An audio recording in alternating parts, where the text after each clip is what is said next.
I do not know who is doing this room. I should probably look. It's me, Tanya.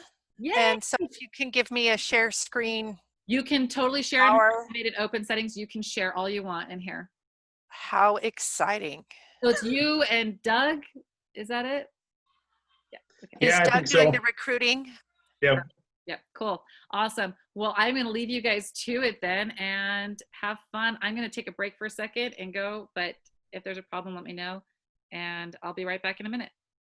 But you guys can get going and do all you want. Whoops. Let's see.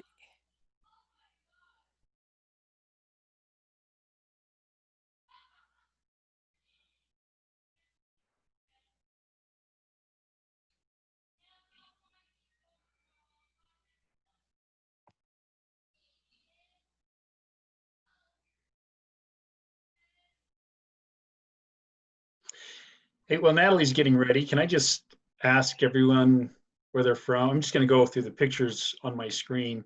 Michelle, where do you coach? I am the assistant to the great Natalie at Davis High School. Okay.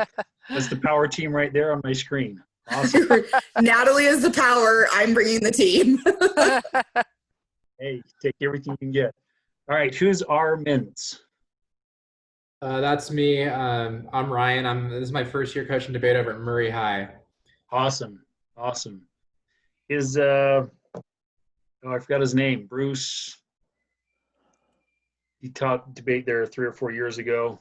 You know, he's since moved on. I'm not sure what school he's at now, but he is no longer around. So unfortunately, I do not have him. That's too bad. He would have been a good resource. I forgot his last name, but he was good smart man. Okay, well, nice to have you. Ronald?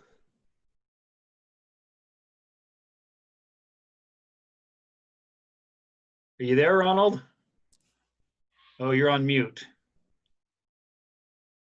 There we are. There we go. I'm from first year coach from Hillcrest High School. Awesome. That's a good program. Well, we're gonna try. This has been very interesting today for me.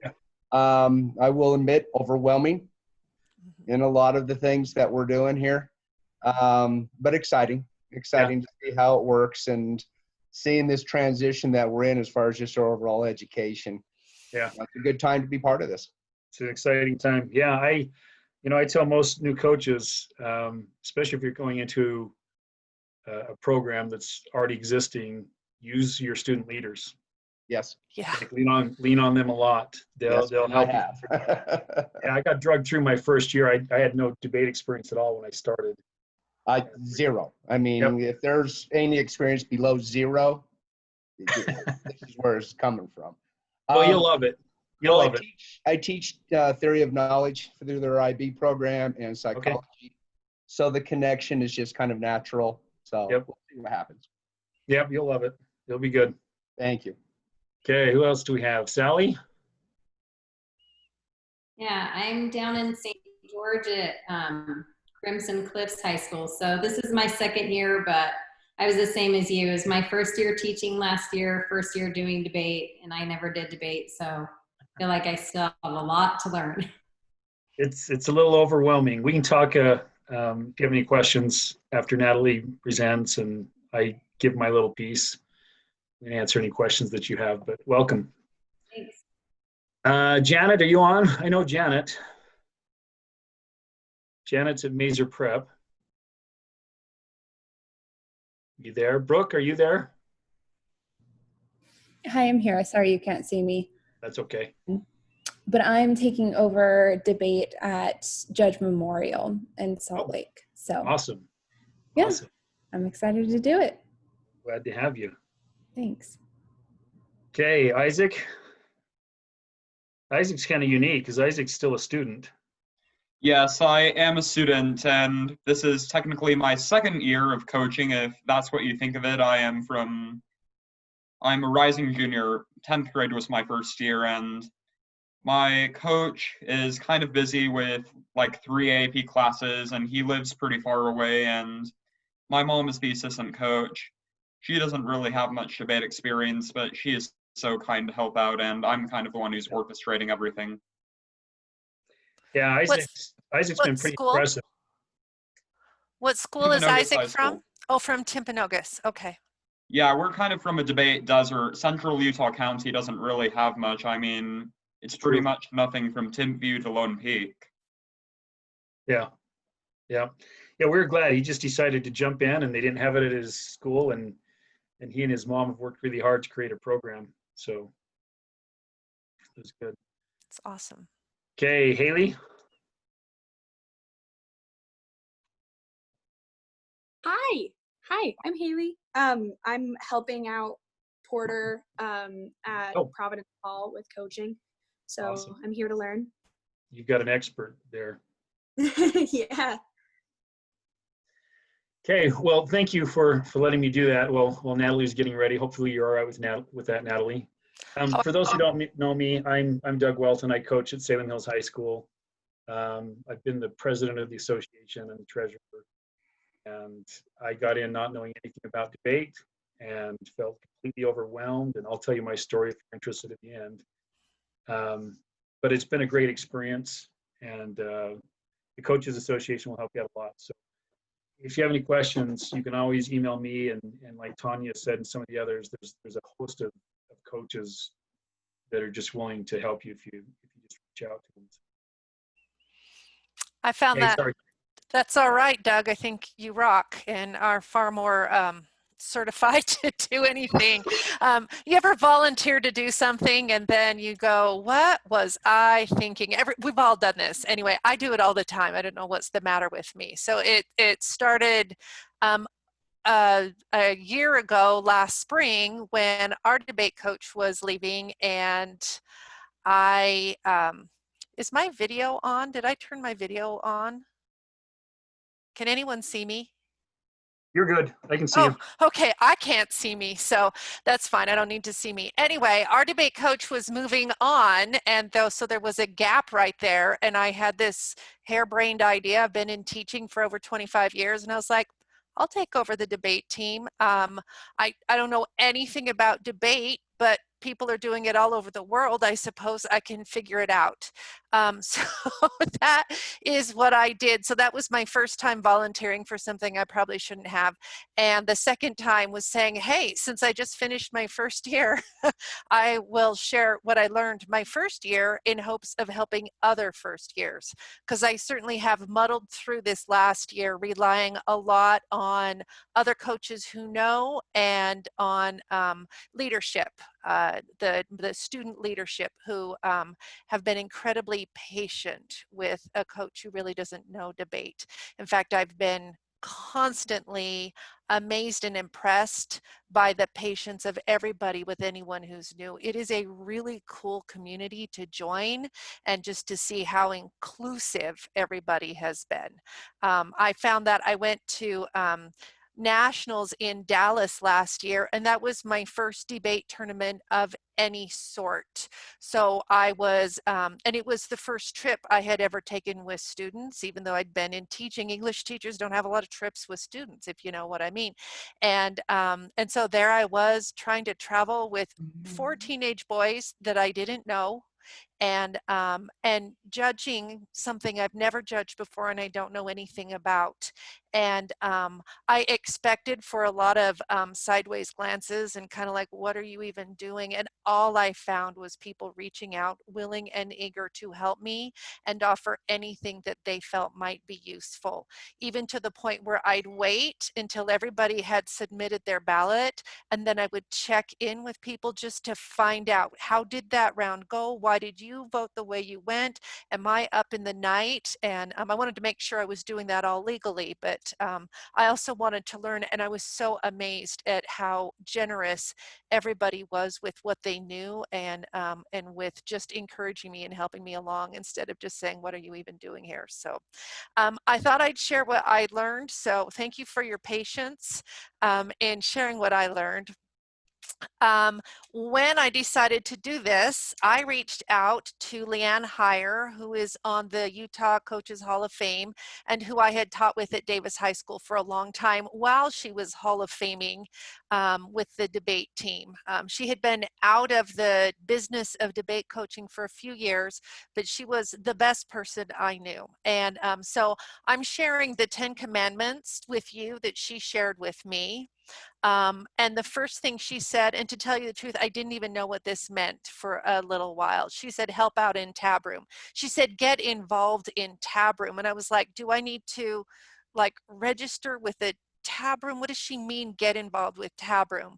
And of course, she was working with a very less digital time period than I was. And so what she's saying was team up with the coaches and help out with the tournaments that you attend. That's the definition of what that meant. Teaming up with those coaches, you learn a lot as you're working with tab room and understanding how tournaments work, how all of this kind of things, all of the bracketing and all of the everything that works. And so it's going to be weird however it looks this year, but wherever you're willing and able to help out at a tournament that you're attending, jump in and do that and just allow someone to explain to you what you're expected to do. Most of us are bright enough with a little instruction to help out with whatever it is needed or expected.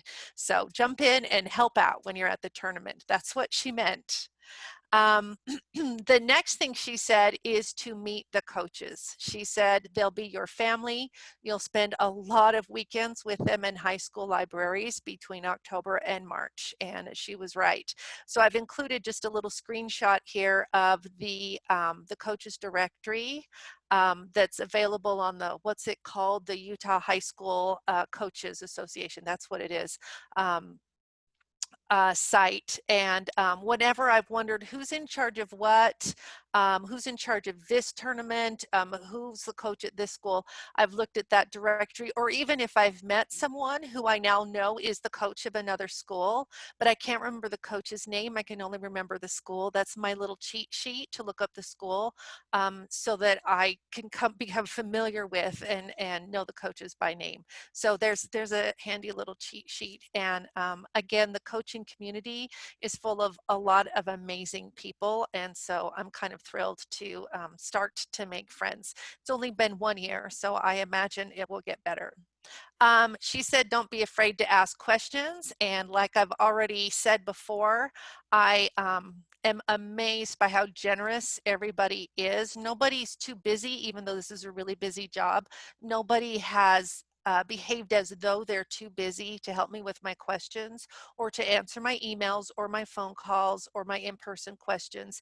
Even if sometimes, as I look back, I'm like, that was a really ignorant kind of question that really betrayed my complete lack of knowledge of this topic, this area, this practice, and I haven't been laughed at. I remember when I was actually at the tournament, the Nationals tournament last summer, I asked one coach, why is it called AF? And I did note that there was a little bit of a blink. And then she said, I think because it's short for affirmative. And I think she was a little surprised that that was how little my knowledge was. So if you're there and you're wondering what is AF, then just know, so was I last year. I feel so smart this year that I know what the events are and I don't get them confused anymore, that I know some of the terminology. So yay, I've come somewhere. Be an active part of National Speech and Debate Association. Encourage your kids to attend. And then I would add also to celebrate the advances that are made in NSDA. It's something that we don't have. I'm an English teacher regularly, and I have been jealous of coaches all my life because a coach has the ability to unite this group of kids in a goal. And often if it's just, you know, junior general English, it's just a group of kids that show up for an hour and a half in your room, hoping to endure English until the bitter end. And then and then leave and hope that they don't have as little homework as possible. So there's no uniting, there's no teamwork. But with this program, then we do have a teamed goal, you know, and growth is a big part of that. But NSDA has a way for tracking that growth with the points.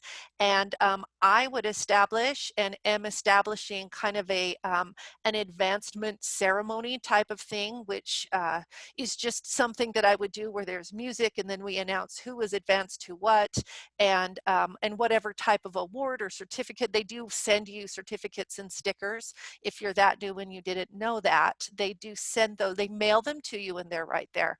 And I enjoy tracking that, and I even enjoyed last year tracking myself as I went through that. Since I was very upfront and transparent about how new I was, I decided not to fake it. I decided to just say, this is what you got. I'm learning. So tell me everything that you know.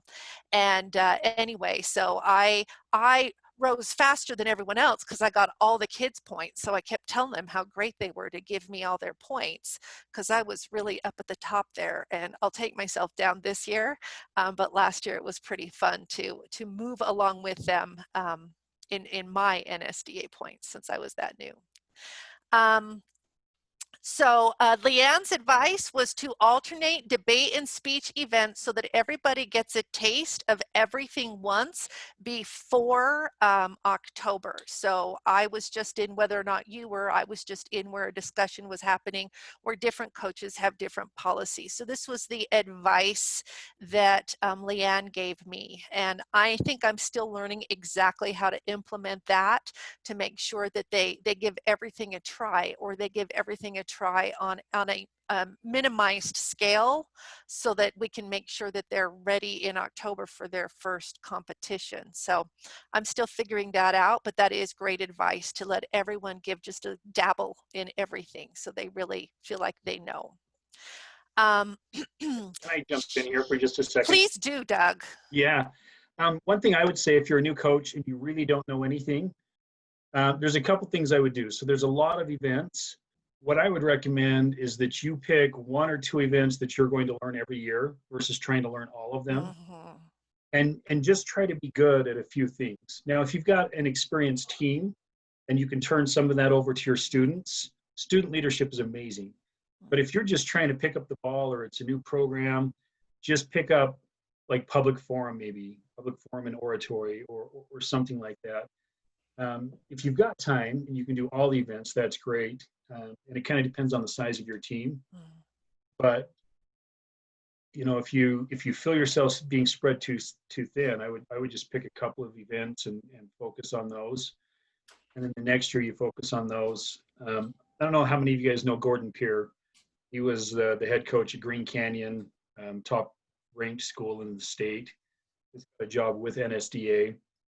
And he was experienced with debate, but when he started at Roy, the first year they did like just Congress, and they were really good at it, but they weren't good at anything else. And the next year he added like LD in Congress, and then within 3 or 4 years, like they were top 3 team in the state every year, year in and year out. But they just built it piece by piece as he picked up one and made sure that everybody on his team knew that. And so there's a couple of different things that you could do there, but yeah, again, that kind of goes back to finding what works for you. Yeah. But yeah, if you're starting from scratch, I would just pick 1 or 2 events and focus on those. And specialize in that. Thanks for that. That nod, because I think there's probably a lot of ways of doing it. So thank you for that. Leanne advised me to utilize the varsity debaters to support the novices, but she advised to not let the varsity debaters run your class. So your class should be something you run, how you figure out how to do it. The labs are things that you can turn over to your leadership or your varsity debaters, unless, as Doug noted, unless you're starting a team from scratch and you're all just learning beginning. But she said there becomes a weird power dynamic when students become the teachers in the class. And so I thought that was wise advice, especially since it was tempting to just turn it over to the students who knew more than I did about debate.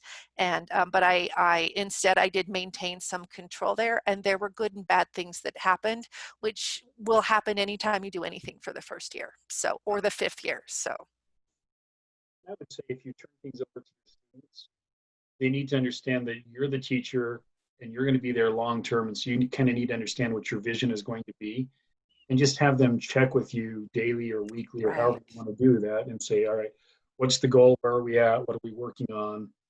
And have them tell you, and then you can say, well, what about this if you need to, or you can say that's perfect. But they need to know that it's your class and your team. But they are exceptional at helping out. I mean, they really are. Mm-hmm. And there are struggles when you use student leaders. They're going to make mistakes, and there's this peer conflict when your friend is now captain or whatever, you know.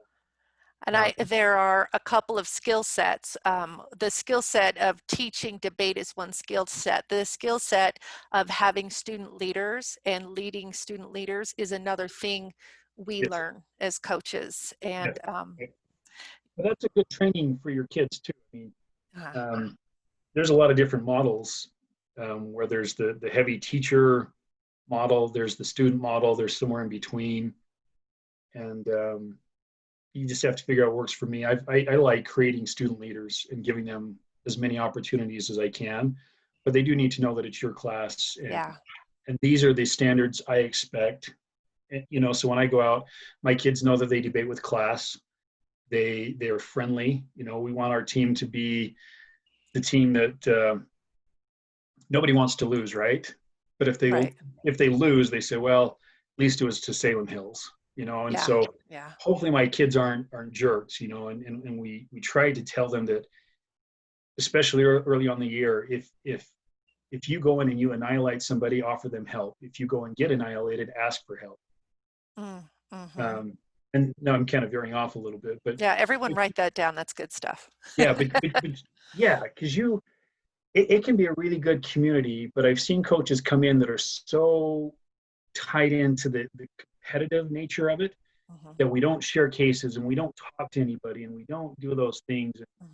And you know, some of your kids are going to follow what you say and some of them won't. But the idea is that you want to say, this is the culture, and if you debate for Salem Hills High School or Davis High School or whoever, this is what we expect of you. Yeah. Thank you, Doug. Thank you so much. You have so much wisdom to add, which is partly why I regret volunteering, but I learned a lot last year. Leanne said to make the team your team, build on what a coach left. That's great, but you don't have to do everything that coach did. And there might be things you love and things that you want to get rid of. So build on that. And then some really good advice is that it will take time. 3 years, and she was saying at Davis High we have sophomores, juniors, and seniors. Some of you would have freshmen, sophomores, juniors, and seniors, so you would have 4 years in there. But what she was saying is, in 3 years, nobody would remember any coach but me, and that it really is my team. Whereas for a little while, there'll still be some students who are going, that's not how they did it. And it's okay to kind of go, well, I see that, and she rocked last coach. I love her guts, but I'm me and I have to do it my way. So let's move forward. But to be patient with yourself and recognize that it'll take a little bit of time. If I can pause right here, I had a coup staged on me, and I hope that doesn't happen to you. It wasn't very fun, where the leadership kind of intervened and gave me a long list of demands that I needed to do for them to be happy. And that was a really interesting experience. I did not cave into any of their demands. I said, if you're happy, you can stay. And if you're not happy, it's a team, and we'd be sad to lose you, but we will still be a team without you. So best of luck in everything. And one kid he was going to leave anyway, and so he left, and that did create a really weird dynamic, which was just part of me being a new coach and them being an existing team, wanting things to go a certain way and hoping to force me. When I took it to my administrator, who was Brad Chappell, who was a coach at Layton High not many years before, he said, "Oh, did you get one of those? I got one of those too. Let me pull up my list," and how I responded to that. And I tell you what, that helped me a lot. I was really grateful to have an administrator who had been a coach who could say, yeah, debate kids are pretty empowered, and they're pretty see, I can't even come up verbose, and they're pretty persuasive. And so we give them all this power as they talk about these national and international issues in all of this researched way, and they feel smarter than everyone else, even smarter than they coach. And this kind of thing can sometimes happen. I'm not saying it will. It probably won't happen to any of you new coaches, but I'm just saying I survived, and I'm pretty excited for next year because I learned a lot last year. Doug, I think you had something to add here. I was just going to say that 2 to 3 year mark is really big, because that's when they all become your students. Yeah, I'm excited about that. I had an opportunity to switch schools and work closer to home. I live in Lehigh, very near Sky Ridge High School, and I commute to Kaysville at Davis, where I did live for about 20 years. And I got offered a job at Sky Ridge High School, which is an awesome high school, which would be so great. But I really want to try and see if I can get really good at this debate coach thing. So I'm just going to stick it out for a little while longer, because I got invested, I'm afraid. And I really like my kids, and I don't want to ditch them right now. And like I said, I think I can be good at this. I don't know that I was last year, but I didn't kill too many things. And I think given some time, I think I can get good at it. And I think it might be fun to be good at it. So anyway, that's part of my personality. She said that it is wonderful, and it's been said multiple times. Coaches love their kids, and watching them grow throughout one season and grow throughout the years is just an absolute unique opportunity that we don't often get if we have a kid in our class for 1 year. Sometimes maybe we get some consecutive years, and that is fun too. So watching the kids grow, watching the squirrely little sophomores at the beginning of the year become a little more confident and articulate by the end of the year, and then become leaders by their senior year is quite a treat. Let's see, we're 9 out of 10 of her commandments. She says teaching debate is like teaching someone how to ride a bike without a bike. And I think she's talking about that August and September period where you're trying to teach events, but they haven't actually been to a tournament yet. But they get the theory and the basics, but they don't really know what they do, what they like, what they need to improve until they dive into their first tournament there in October. And so that's just kind of good advice to go. We do kind of scramble around a little bit to try to explain what things are, or if you're as new as I was, you don't even know what things are. And but the tournament will start teaching them what that is. Doug? Yeah, I just like to second that. Like, I actually use this example with my kids all the time. It's like, we can sit in a class and I can tell you how to debate, and you can learn theory and write down arguments, but until you actually do it, it's hard to understand what it means to perm or hegemony or my value criterion, or all those terms are kind of hard. And as soon as they go to their first tournament, all of a sudden, so much more makes sense to them than before. And there's a huge difference between debating in class and preparing to go debate in front of a judge and someone else that they don't know. They work harder, they prepare better, and the debates are much more serious. When I say serious, they still have fun, but they're much more serious than what you have in class. And so the greatest learning tool that I believe exists in debate is tournaments.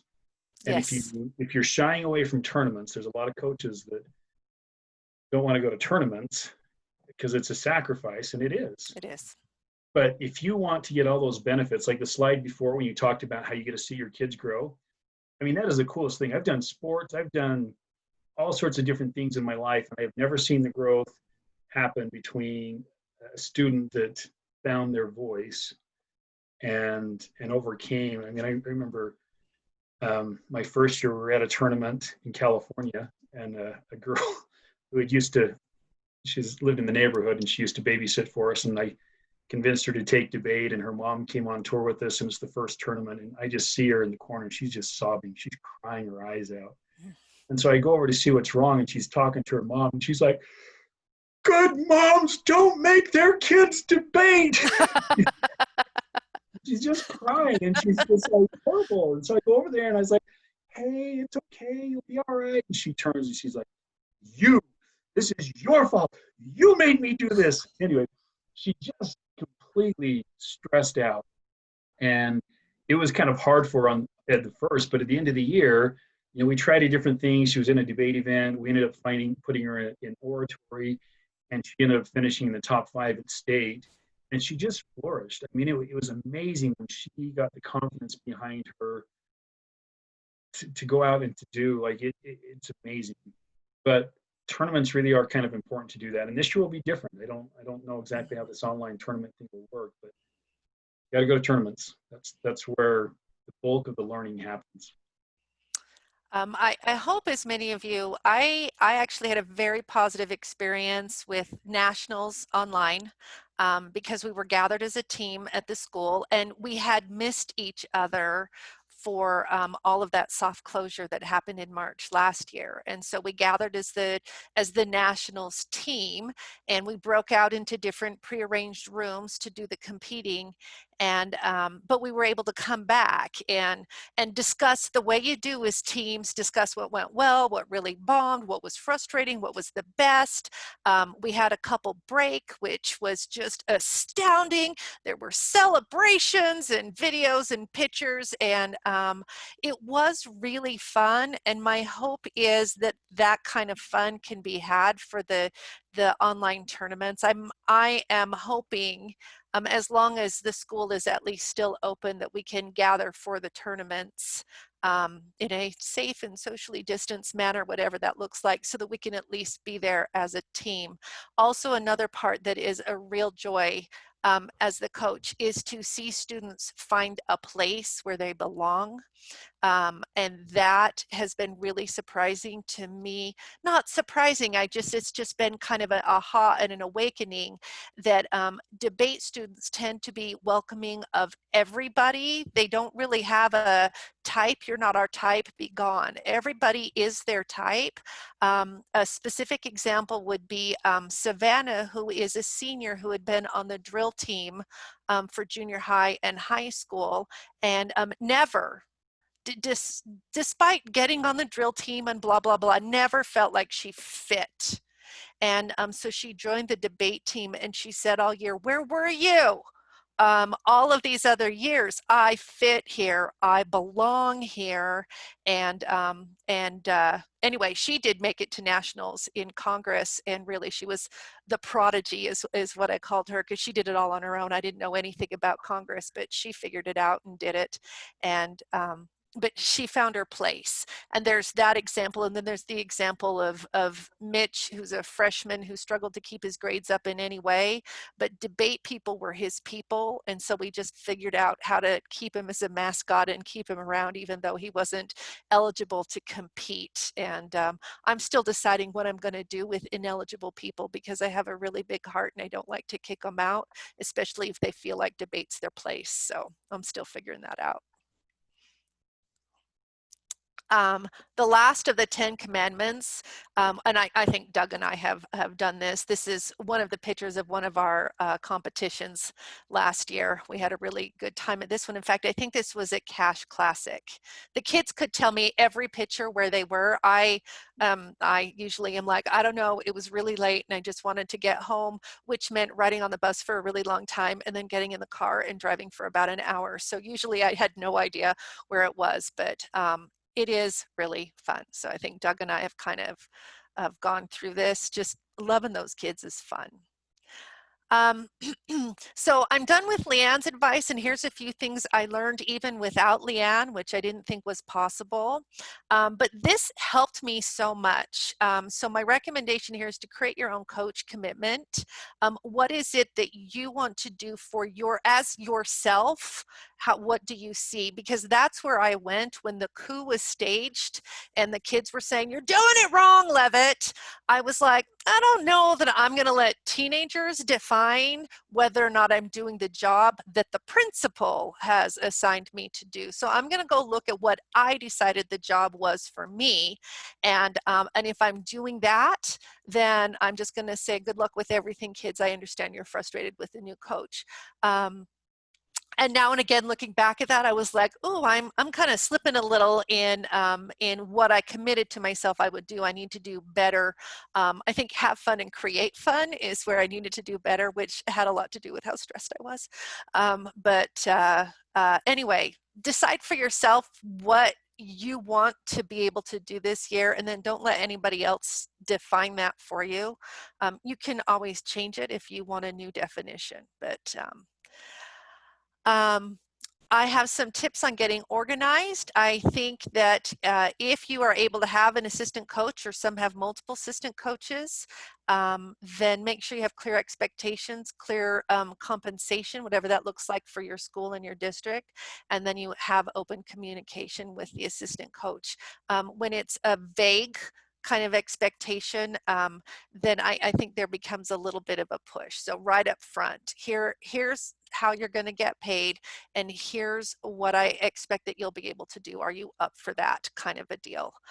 So that's an organization thing.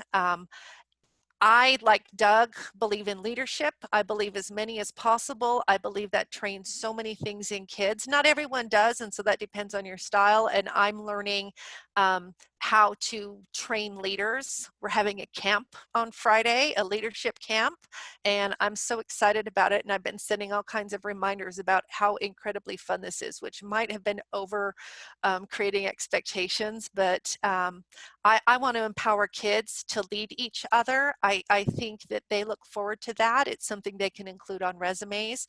So I'm big on leadership.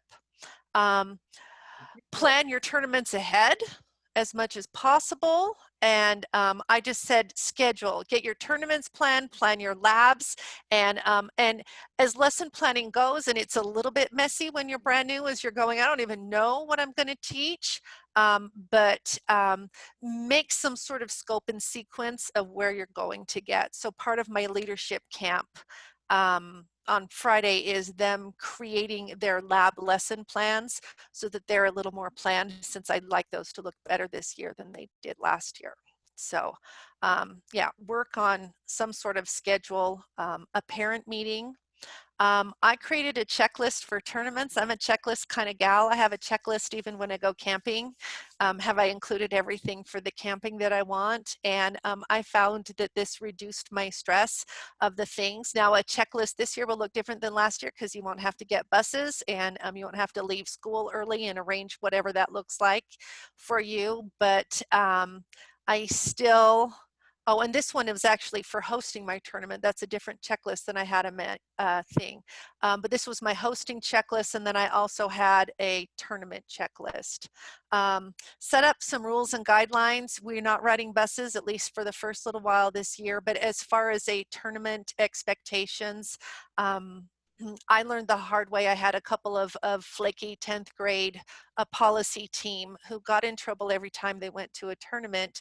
And a lot of that, I believe, is my fault, because I didn't know what I needed to set up beforehand. And I have learned better what I need to set up, at least because I expected the kids would know that if they said they were coming to a tournament and they rode the bus to the tournament, they were expected to actually compete in the tournament. I thought that was natural, and that wasn't, at least for these two little knotheads who I don't know what was going on with them. I'm not mad at them. I think they just were young kids, and they're just kind of funny.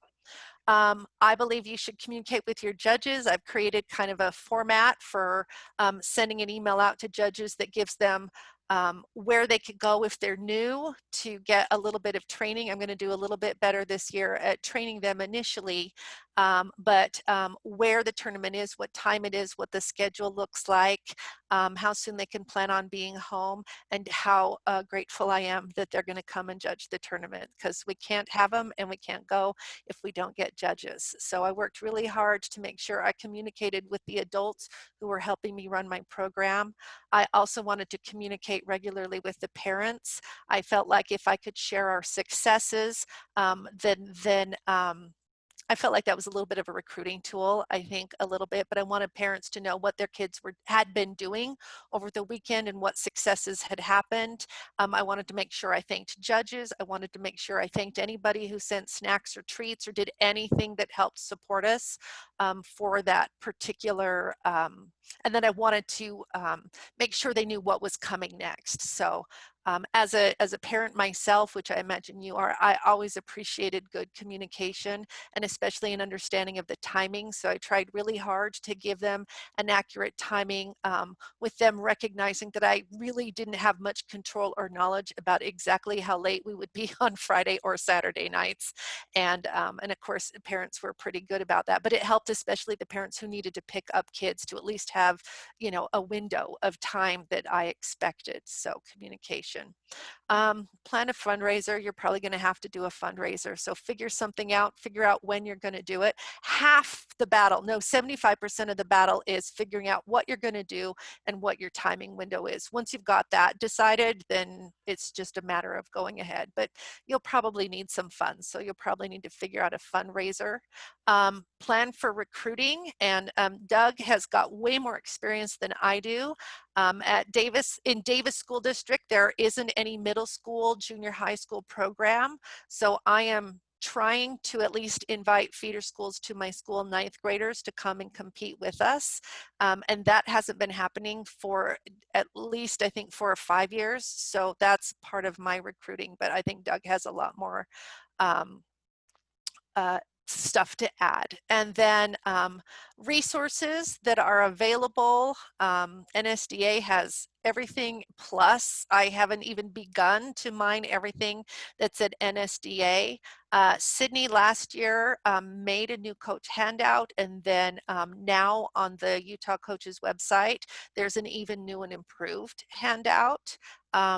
Know that about your Utah Debate Coaches website, because that is a really useful tool.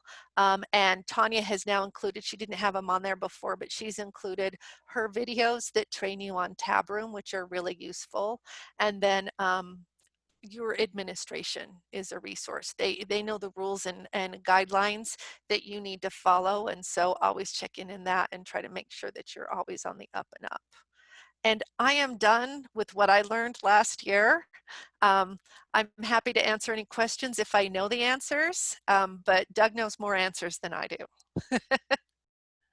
I'm going to stop my share. I've been around for a long time. One website that I would add to her list is tabroom.com. That's where all your tournaments are going to be. You need to register for them. That's where the invitations are. You can see what the times are. As a new coach, make sure you read the invitations. Don't assume that one tournament's going to be like the next one, because sometimes they have their own rules, their own events, and different start times. And this year, I think we're going to see a lot of different tournament formats than what we've normally seen in the past. So make sure you look at that. But yeah, those are great websites. And I'm big on NSDA, speechanddebate.org, Tabroom, Utah Debate Coaches, everything there. Make sure you have access to all of that. Did you guys want to ask questions before I talk about recruitment? Because she mentioned a lot of good stuff that we could probably expand upon if you just have questions. I had a couple, if you don't mind, really fast here. So the formal tournaments for like qualifiers and stuff start in October, right? But then is there informal tournaments in September, or practice tournaments or anything like that through Tabroom? No, so the sanctioned season runs the 1st of October to state, which is like mid-March. So anything before or after that is outside of season, and you're not sanctioned by the UHSAA guidelines. Now, that doesn't mean that you can't do anything, but you might want to talk to your principal to see if there is any liability involved with that. I have learned, which I know that Doug knows, but there are quite a few national tournaments that are going on in September, and I do have two pretty top-notch LD debaters who have really kind of latched onto, if everything's online, can't we do more? And so they're going to take advantage of those September ones. But those are more varsity level tournament of champion bid cut type tournaments.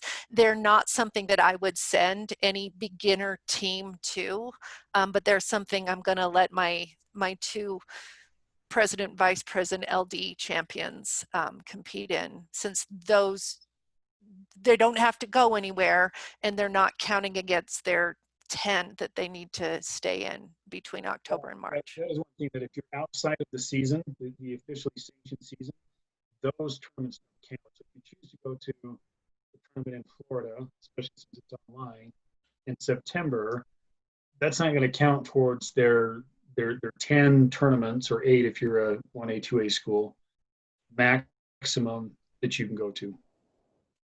Okay. So you just got to figure it out. It's probably easier with it being online where you're not traveling. I don't know how much liability there is. Or even if there's just an opportunity to be a judge or something to kind of get a feel for how they work before October would be nice, you know. Oh, so. sure. Here's one thing that I'll say to you as far as new coaches go: judge as often as you can. Like if you want to learn the event, jump in and judge as often as you can. And then share what you learn with your kids. I learned that too. It helps my team out, and exactly, I learn when I go and judge, so I'm a much better coach. Although I will admit I do not like judging policy. It's too long.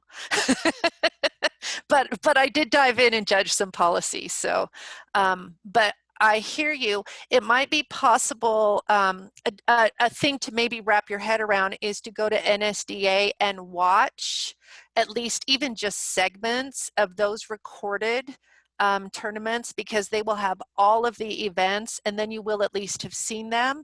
You can even then judge it without it counting it all, and then compare it to how those members. So I taught and learned a lot just by using the videos on NSDA of the champion kids in the nation for that tournament. I felt like that was a pretty good way for them to learn, and for me to learn things I didn't know.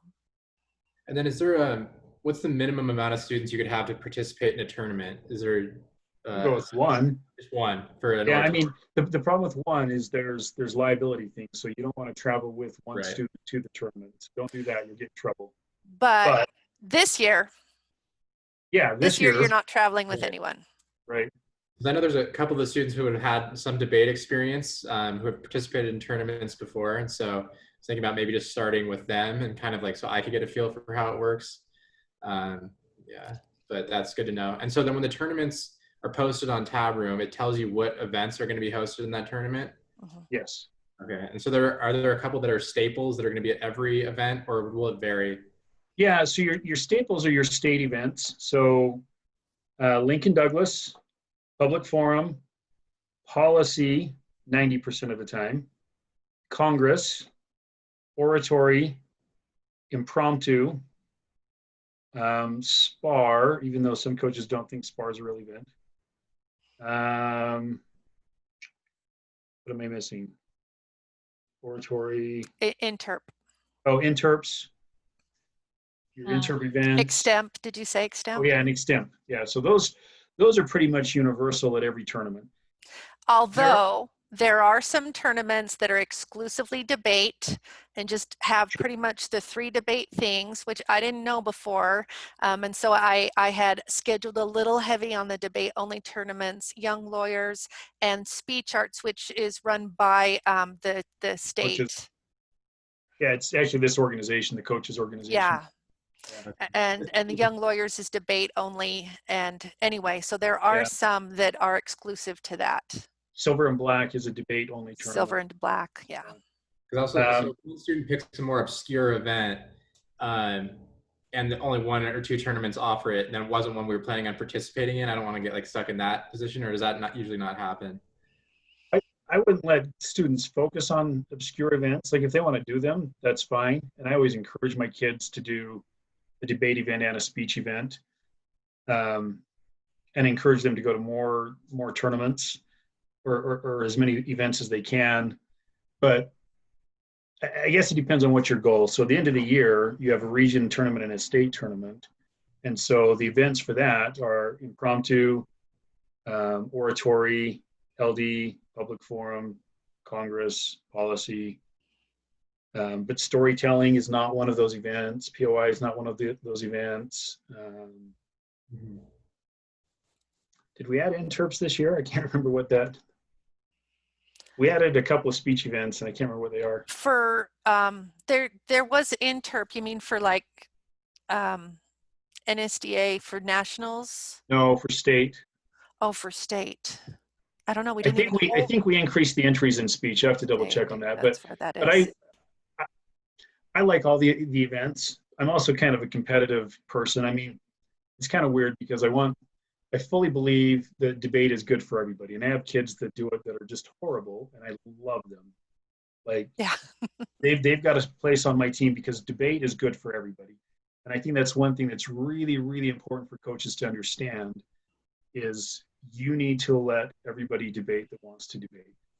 And sometimes people hyper focus on the couple that are really good. But I think it's important that you try to be competitive, but you also understand that you're an educator, and this is an educational field that's going to help these kids throughout the rest of their life. I mean, those debate skills they'll use everywhere. But that being said, I would look at the state events first and focus on those. And then if you want to do others along the way, that's fine. That's just me. So I have a question. go ahead, Sally. Just if any of you guys have experienced this, I require them to go to a certain amount of tournaments, which some of the kids didn't, and I'm sure you guys have experienced that. But like when it started getting more serious towards state, there was a huge division in my class because all the people that were super committed were mad at the people that weren't that committed because they felt like, you know, we weren't being competitive in our region and things like that. Have you guys experienced that, and kind of what did you do? I'll have a short answer. Doug has more years. I made it a policy last year to be very loud with my leadership in that I wanted my debate team to be inclusive, and that some kids wanted to make it their whole life and dedicate everything to it, and they wanted to go to their max 10 tournaments, and I wanted that opportunity. But I also wanted, there's the novices have to go to 2 first semester and 2 second semester. And I wanted my 4 tournament kids, I want them to feel welcome and happy and invited, and to participate. Kids are busy, they have jobs, and I wanted them to participate on the level that they wanted to. And I didn't feel like there was anger or division, but I could see how there would be when kids are depending on other kids for that prize that they're going for. But but I only have 1 year to draw, and Doug has more years. Yeah, sometimes that can be tough, you know, when you've got some kids who are driving for it and some kids who aren't. I think, and I tie this into recruitment a little bit, but I think expectations are really important. And you need to make your expectations very clear up front, make sure they're in your disclosure, make sure you cover them multiple times. And for me, and I'm a little crazy, I think, first term, my kids, all of them, doesn't matter how much experience, they have to go to 1 tournament. Second term, they have to go to 2 tournaments. Third term, they have to go to 2 tournaments and be available for region and state. Like, that's the requirement that I have for my students. As my team has grown, that region spot has become more competitive, and I don't have to worry about it as much as I did before. But my first year, I remember I was trying to win a region spot, and I didn't have anybody in extemp, and I just grabbed the kid and said, "You're going to do it." He came out, and they're supposed to be 7-minute speeches, and like, "Welton, I think I did a really good job. I spoke for like 2 minutes." I'm like, "Hey!" But, I had a kid compete. Yeah. but that kind of build up expectations over time, and there's part of the game too. And so we got some points out of that, even though he didn't do very well because our region was small. We only had like 4 kids competing in STEM, so we got like 4th place. And so there is a little bit of that. But what I found is I've got that expectation, and they know what it is up front, and they know. And I talked to them very much, and I said, look, some of you guys, debate's going to be what you spend all your time, but most of you are doing choir and football and all these other things. But debate is still very good for you and very beneficial. But I understand that you're not going to put everything into it. My expectation, my expectation is if you're going to be giving up your entire weekend, you might as well be the very best that you can be. And then you have to make sure that you temper your expectations. So sometimes you have kids that get frustrated because they're not winning, but they have all these other things going on, and you just have to help them to see the time that they have and did they compete at the best based off of the time they had available to give to it. And I had the benefit of the previous coaches' disclosure and requirements, and I'm setting up, like you said, Doug, how many labs does a student have to go to each term? What are those requirements? How do you want those to look? How many tournaments do they have to compete in per term? Is all of those. And I tell kids, I tell them, I did last year and I will every year, that on that very first day in their first class, because this came up before, I say, did you know that joining this class joined my team? Welcome to my debate team. And I then went through on that class. On my team, you must go to this many labs, compete in this many tournaments, and they could certainly pick impromptu and only go to 2 Friday only tournaments, which some of them did, and I support that. Let's see, you had to compete. Oh, and you have to keep your grades up to this degree. And there are a few kids who are like, I'm not up for that. So they move out, which eliminates that.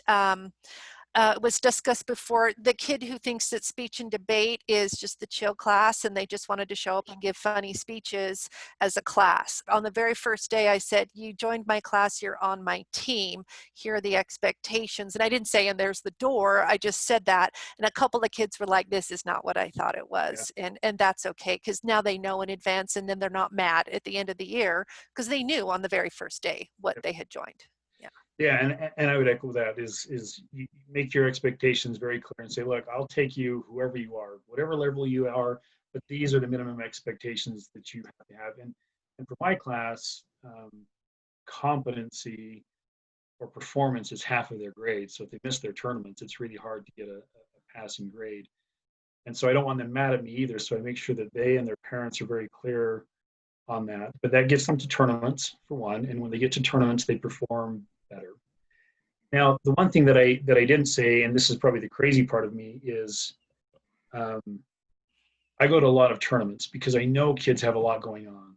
And so if I require 2 tournaments second term, I usually go to 5 as a team, sometimes 6. And I do that so if a kid has to work, if they have choir, if they've got a football game, they can still get their tournaments in. Now this comes to adaptation as to what you want to be as a coach and what you want to put in. But I just believe so firmly that debate is so good for everyone that I want to give them as much of a chance as they can. And I feel debate is one of those areas too that I can be flexible. I mean, a football coach can't say that and say, hey, why don't you take this game off? That would never work. But I do have the ability to do that in debate and give them that opportunity to compete and to learn and to articulate and research and all those real world skills that they need. And so I do that. Back to Sally's original question, usually that weeds itself out a little bit. There are some years that I just have some kids that I'm like, okay, you don't have anybody in extemp, you have to do extemp. But that kind of goes back to the expectations, is that we are working towards, a region championship and a state championship. And you can work for whatever you want. Some people work for nationals bids. Some people just do it and they don't care about any of that stuff. So you have to decide what you want to do. But if you've got kids that are wanting to be competitive and you want to be competitive, they need to know that. And they need to know that part of this is that the last weekend in February and the second weekend in March, they have to be available for state. And then I'll let them know, I try to let them know like a a month before who's actually going to be on the team or not. So then they can go and they can be free and do whatever they want. But if they've got to go, they're going to prepare at least a little bit. I think Isaac, he's put some questions in the chat and he's unmuted himself. Isaac, have you got some questions you want to ask? Probably you'll be last. Oh, no, not about the questions that I placed in the chat. I think that those by and large have been answered, but I think that a question that I really do have is, what's a good minimum GPA to have? What's a good minimum amount of tournaments to require? Because at the same time, I do want to demand commitment for a new debate program, but we really can't be exclusive. Like, that would be the death knell for any debate program. Yeah. The GPA is based on eligibility, which is determined, Doug, is that determined by the state or the district? Yeah, so there's two different things. So UHSAA says you have to have at least a 2.0 and no more than 1 F in the previous term. If any of those things happen, they can't compete. And so if that's part of your grading criteria, you need to let them know. And that's where kids weed themselves out a little bit. I bend over backwards to help my kids. That's the minimum requirement that the state has. Now, some schools go above and beyond and say you have to have a 3.0 or a 3.5, and they're trying to get those very best kids.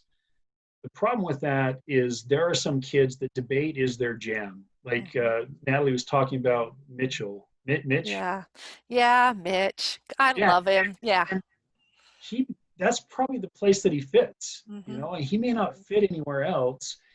And the reason why he's still coming to school is because he feels at home in debate. And so if you kick him out because he has a 2.5, so that's up to you. I know some coaches do that. What I do is I give them points for lettering. If they want to get an academic letter in debate, I'll be back in a minute. then I actually give them a certain number of points for every term they have a 4.0, a 3.5, and a 3.0. They don't get any points for anything below that, just to try to emphasize that this is an academic event and we want you doing well. All right. I am so appreciative, guys. I'm sorry to cut you off. We're ready for the other meeting, so we need you to pop into the other Zoom room. But feel free to reach out to either of these experts at any time. I loved listening to this. I've been listening to both, so. I just put my email in the comments, so if anybody wants to email me any questions, feel free to email. I'm actually going to put my phone number in there too. So if you... It's also going to be in the state legislature, so you know if you want like some policy changes. This coaching debate wasn't bad enough. He's looking for a long-term sub in January and February, right before state. Yeah, everybody wants to coach my debate team in January to March. The prep time is going to be crucially, yeah. He doesn't know what he did to himself. He really doesn't. Yeah. Dubious congratulations, Doug. All right, I'll see you guys over in the other room here in a minute. Okay. I'm going to close this room out.